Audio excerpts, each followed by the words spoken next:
Aloha.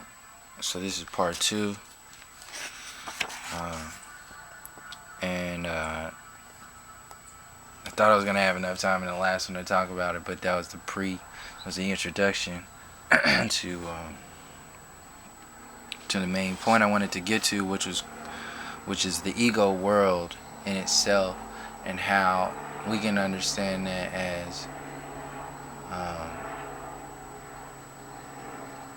as a whole world, like physically, for this moment, for this next whatever, how many minutes. Let's look at the world, the planet, as so. This book is the ego world.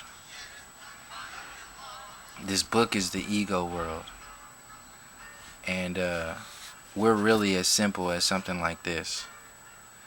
So this ego world starts looking like this, and when you install all these concepts that say this is how the world is supposed to be, this is how the world is supposed to look, this is how the world speaks, this is how the world works and acts and treats each other, this is how the world will be for whatever, and this is our future.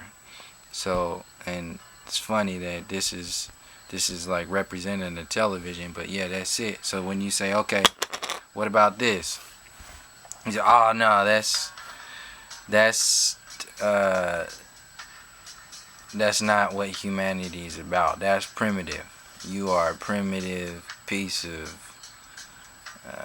nonsense. And look at you. You're all scattered all over the place, and you have no meaning in life. You're just a whatever individual that needs to exist in this world. And if you don't turn this into this, you will fail.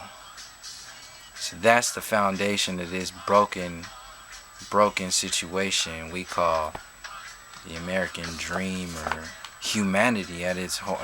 We call this humanity, or we don't even understand what the hell human rights are. Human rights and all this stuff. They put up stuff like the Constitution and all these other things, and we're not even looking at that's creating a foundation to cover up another foundation. So when you create a foundation called the Constitution, or called a supremacist mentality, that it goes global. This is a colonial world. This place has been colonized by people with guns and mentalities that want to control, and that's not universal. That's not a human trait. That's not a human thing. If you look closely, it's very, very shrunk down to a very select group of mentalities and group of individuals, and you'll see that this is not universal. So they had to create a whole universe. So that's where the education system comes in. So this is the whole ego world. So this book, every page in this book, every word in this book, it's a ritual. It's a dance. You need to dance like this. You need to look like this. You need to act like this. And that's called the ego world. And the ego world gets installed in these in our mentalities as, what it's all about. And in a sense, we kind of lose hope with our humanity, because subconsciously we're separated from our humanity, because the ego world has nothing to do with, or at least this ego world. And I'm referencing ego not to make it like bad. I'm speaking on the manipulated ego world. So the ego itself is used to interact within this experience. At its base, it has a balance, it has a beauty, it has a harmony, it has an algorithm that works wonderfully, beautifully with the human experience. But when you take it and you rip it up and you turn it into a device of manipulation, and that's when it starts to eat itself. So it'll eat itself, it'll eat your kids, it'll eat societies, it'll eat communities, and it'll eat itself. And meanwhile, the people who have created the system of, who created the cafeteria, then you start to see that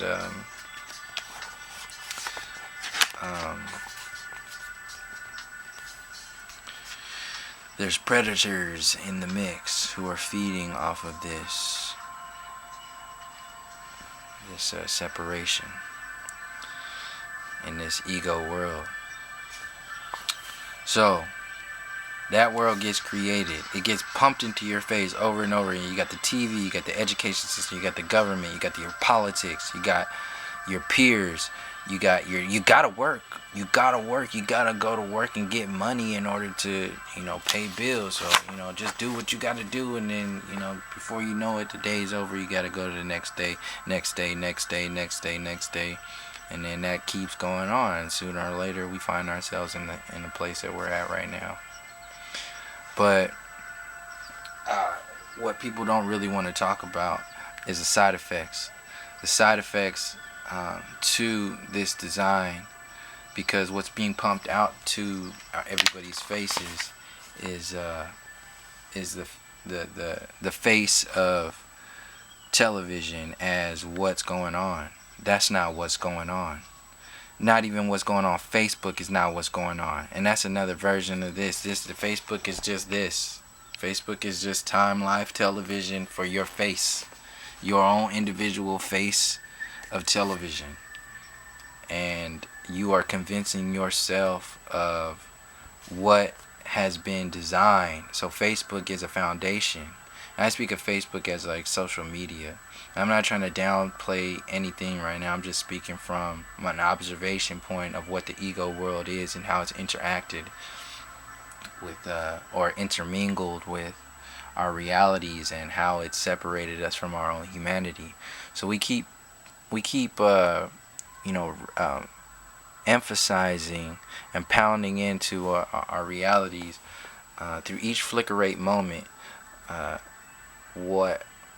who we are and what we are and what we do, and what we're gonna do. And when we get caught up in a false reality, an illusory reality, such as like an ego representative, then you can create an entire world. You can take people's personalities and create that individual. There's entire people who are still caught up in thinking of who they are as the ego self. You ask them, like, who are you? Like, what are you? What do you represent? What's your culture? Who do you represent? What is your energy? What color is your essence? What colors is your essence? Like, what is all this? What is essence? What is the human spirit? And once those questions start to come out, you'll start to see a lot of answers that aren't answers. These answers have been designed, they've been downloaded, or they run into a wall, or they're trying to defend themselves from they escape, or trying to blow up, or do something like that to get away from it, to run away from whatever it is. So that's what happens in the ego world, is the escape mechanisms, and the escape mechanisms come out in order to create a world that only goes from here to here.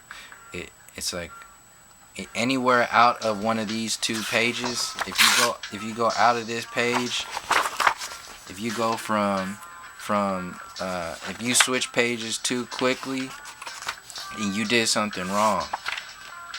And then somebody's gonna tell you did something wrong, and then you'll have to pay for that. This is the abusive, and then who's creating the rights and wrongs. And then somebody who's creating the rights and wrongs actually at their foundation is the most wrong in the way they treat people.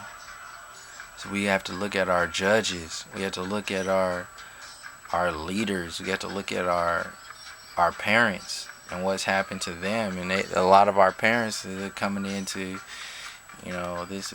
A lot of the elders are waking up now, and looking at things now, because the politics is coming out and it's closed. It's like that door is closing because people are understanding that the nonsense, the garbage that's been going on for so many years, and the kids are looking back and not taking it anymore. Like, we're not gonna fucking vote for this garbage. There's nothing. There's no energy there. There's just slavery there. This whole system needs to be revamped and understood from a human perspective.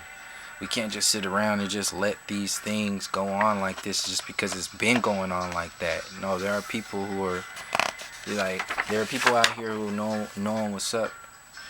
And and now I say knowing what's up is you don't have to be a scholar or you don't have to do any kind of all kinds of nonsense like master's degrees and PhDs and all of that stuff. There's nothing wrong with that. What I'm saying, it's not required for you to understand yourself. So when you understand yourself, you can do whatever it is that you want to do. But if you spend your entire life trying to do what somebody else has told you to do, then you could get caught up in a world that is not who you are. And that's when I go back into the ego world. So this is a global thing. So when they took people out and they pointed their fingers at the people in the jungles and in the valleys and everything, they say, you are primitive, you are this, you are that. To the indigenous people, they said this. They were talking to humanity. They were saying, look, this is where humanity is going right now, and this is not accepted anymore. The tribe mentality, your spirit talk, your elders, your ancestors, all that stuff, all those words, that don't matter. We're going to install, hospitals and schools and churches and all this stuff. And all that stuff is designed to separate you from your natural space, your natural flow. It's an entire ego perspective, an illusion of humanity, an illusion of interaction, an illusion of family. So we don't have family. See, American Dream, you talk about family, you have a commercial family, a commercial of a family. That's the thing, a commercial of a family. And then once these commercials get reinforced into your face over and over again, then that's when you say, oh, this is a family. This is what it's all about. And then you teach your kids how to do that. Basically, you're just egos having babies and teaching your babies how to be egos so they can have egos to have more egos. Meanwhile, those egos are going to work over and over and over again every moment of their lives, whether it's physical, subconscious, psychological. They are going to work for another entity.